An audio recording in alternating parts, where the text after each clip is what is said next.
Oi, gente, tudo bem? Eu me chamo Salvador Campos Correia e a gente vai conversar um pouquinho sobre a história da prevenção. Nos anos 80, onde tudo começou, houve um período de muita crise e muita resistência. Esse período, ele também ficou conhecido como luta, um período de muitas lutas, né, de enfrentamento de estigma, enfrentamento de discriminação. E esse período fez germinar também muita luta política. Por exemplo, no caminho da luta política, a história da camisinha pode mostrar para a gente como os direitos humanos e a humanidade pode ser fundamental nesse contexto. Mas como assim fundamental nesse contexto? Você sabia que naquele período os médicos falavam para as pessoas não terem relacionamentos sexuais com quem tem HIV? Sim, abstinência sexual era recomendado. E, mesmo nesse contexto, por amor a seus parceiros sexuais, a população LGBT, principalmente jovens gays, população gay que via seus parceiros morrendo, começaram a se relacionar com camisinha, sem saber o que ia acontecer. E o resultado disso foi que o mundo descobriu uma das principais formas de prevenção do HIV e uma das mais completas formas de prevenção das outras ISTs, que é a camisinha. Descobriu-se a partir da experiência da sociedade, por amor. A história da camisinha, ela pode inspirar muito a gente e, sem sombra de dúvidas, ela traz um grande conhecimento do poder social, o poder da população numa situação de pandemia, como a gente está vivendo agora. Naquele período, houveram muitas campanhas. Uma das campanhas que recebeu muito destaque foi Silêncio Igual à Morte, da ACT UP, uma ONG que tem sede em Paris e também em Nova York e existe até hoje. A ideia da ONG era estimular as pessoas a falarem abertamente a sua sorologia, de modo a lutarem pelas suas vidas. Até hoje, a questão do sigilo é uma garantia, mas algumas pessoas se tornam ativistas e falam abertamente sobre o tema. Naquele período, falar era uma necessidade, porque através disso você garantia a vida de muitas e muitas pessoas. Mas vale lembrar sempre que sigilo é um direito. As pessoas nunca devem ser forçadas a terem sua sorologia revelada. Inclusive, isso implica num crime. Naquela década de 80, uma das outras grandes bandeiras foi o controle do sangue, que teve como protagonista o Betinho, o Herbert de Souza, fundador da ABIA, que lutou pela implementação de políticas de combate à fome, né, inspirou, por exemplo, programas como Fome Zero, e além de ter sido também ativista na resposta à AIDS. O Betinho, ele lutou na ABIA pelo controle do sangue porque ele era hemofílico e contraiu o vírus com sangue infectado, que recebeu dentro de hospital. Hoje, isso não é mais realidade. O sangue nos hospitais passam por um rigoroso controle até ser doado, até a pessoa que estiver recebendo sangue ter contato com esse sangue. Então, hoje existe um controle graças à década de 80 e à resposta à AIDS, protagonizada pela Bia e pelo Betinho. Uma outra questão é a solidariedade. Depois que você vê tudo isso acontecendo, você percebe que brota na sociedade uma solidariedade. Brota na sociedade a necessidade de se colocar no lugar do outro, de sentir a dor do outro e sentir como se fosse sua. Como está acontecendo com muitas ações da população, da sociedade civil organizada na resposta ao novo coronavírus. Por exemplo, programas de TV que contam histórias, músicas, arte, então, hoje, ainda assim, a solidariedade guia as nossas ações como sociedade. Nos anos 90, outras prevenções surgiram. Quais prevenções? Redução de danos com troca de seringas lá em Santos, em São Paulo. Isso mesmo. Usuários de drogas que costumavam compartilhar seringas agora têm a opção de não compartilhar. Tem a opção de ter sua seringa trocada. E isso era uma forma de reduzir os danos do uso das drogas, por exemplo, uma forma de reduzir a chance de se infectar por HIV. Nos anos 90, Outras ações aconteceram.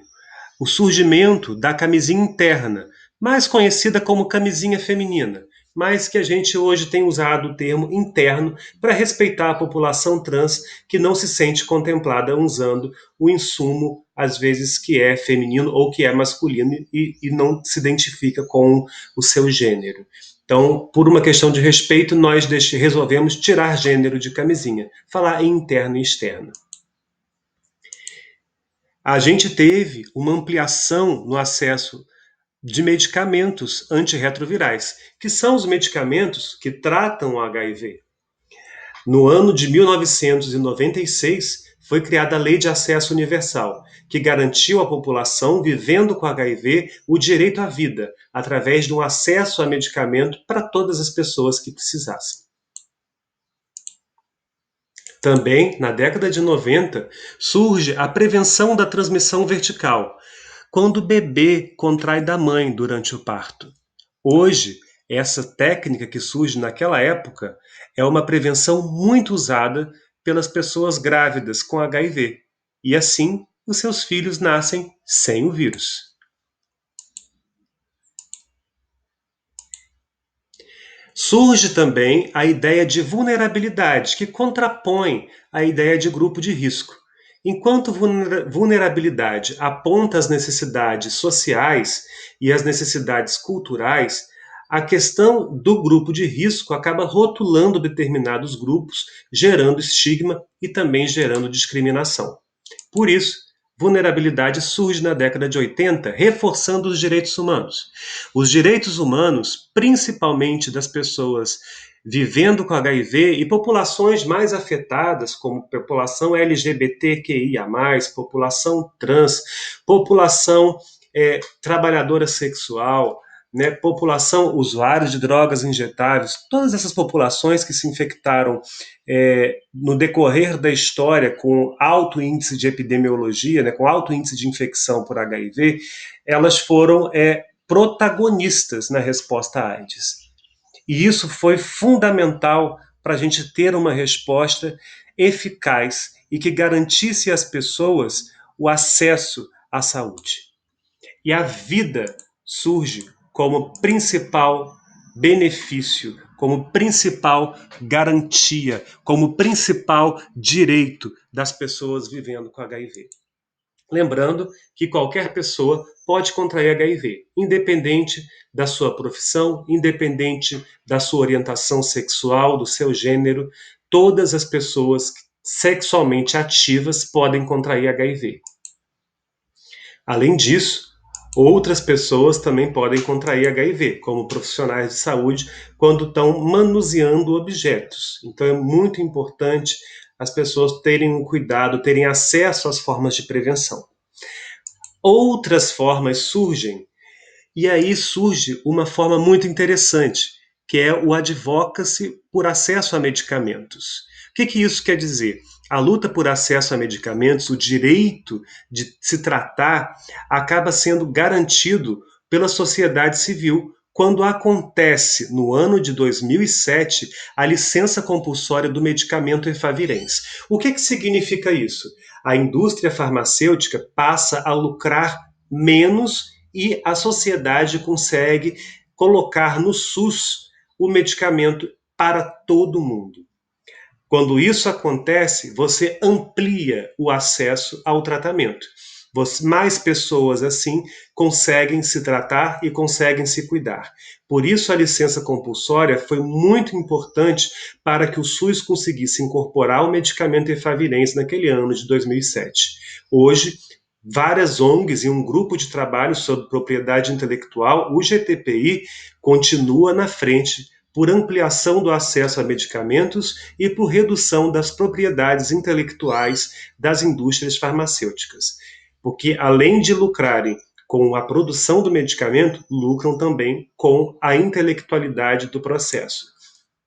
Então, a gente teve outros ganhos no decorrer dos anos 2000, que foi os estudos que apontaram que o homem com circuncisão, o homem circuncisado, ele tinha menor chances de contrair o HIV.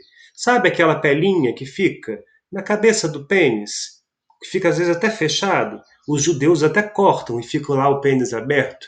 Então, quando isso acontece, o homem circuncisado, quando fica com a cabeça do lado de fora, ele tem menos chances de contrair o vírus porque ele fica mais grosso, aquela área externa fica mais grossa, então você tem menos chances de ter feridas e de contrair o vírus.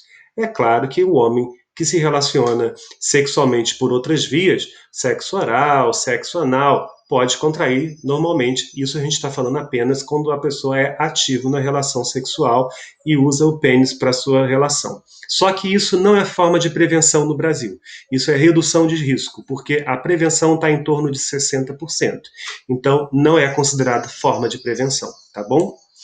Outras questões que podem também contribuir nesse momento é a questão, aliás, quando a gente está falando de circuncisão, não é só homem, tá, gente? Travestis também. Qualquer pessoa que tem pênis. Qualquer pessoa que tem pênis, né? Homem cis, homem trans, qualquer pessoa que tem pênis, ela vai poder fazer a circuncisão e reduzir as chances de infecção. E se usar o preservativo, vai reduzir ainda mais as chances de infecção por HIV, porque o preservativo sempre aumenta a prevenção. Outras questões interessantes que aconteceram nesse período foi a compreensão de que a prevenção ela funciona quando você mistura vários fatores. Fatores biomédicos, que é o uso de medicamento, preservativo, camisinha com método de barreira, fatores estruturais, né, que é você ter acesso a um serviço que funcione, que te atende, que respeite sua identidade, leis que garantem sua identidade, que garantem seu sigilo se você tem HIV, e fatores comportamentais, como até o uso correto de preservativos, o uso de comportamentos que se exponham menos a determinadas situações de infecção do que outras. Então, são os fatores comportamentais que também vão influenciar na prevenção ao HIV. Lembrando que o respeito e a diversidade, e o respeito à diversidade sempre tem que nortear o campo da prevenção, porque isso foi o que a história mostrou para a gente que funciona. E a ampliação do acesso a medicamentos, então, surge aí como uma grande flor dos anos 2000 na resposta à AIDS. E na década atual, né, nos anos de 2010, né, a gente está finalizando agora, em 2020, essa década, iniciando uma nova década, a gente replanta a prevenção com a profilaxia pré-exposição, que é o uso de medicamento antes da relação sexual e pode prevenir o vírus HIV. Então, se você toma medicamento por 7 dias antes de se expor a uma relação sexual, você vai ter chances de não se infectar por HIV. Lembrando que essa forma de prevenção só é eficaz com relação ao HIV. Não serve para outras infecções sexualmente transmissíveis, como sífilis, gonorreia, hepatite, HPV e tantas outras. A gente tem também, no decorrer dessa década, o tratamento como prevenção. O que é isso? Descobre-se que uma pessoa com HIV em tratamento, por 6 meses com carga viral indetectável, deixa de transmitir o vírus. A carga viral é um exame que as pessoas com HIV fazem para controlar o vírus, para saber a quantidade de vírus no sangue.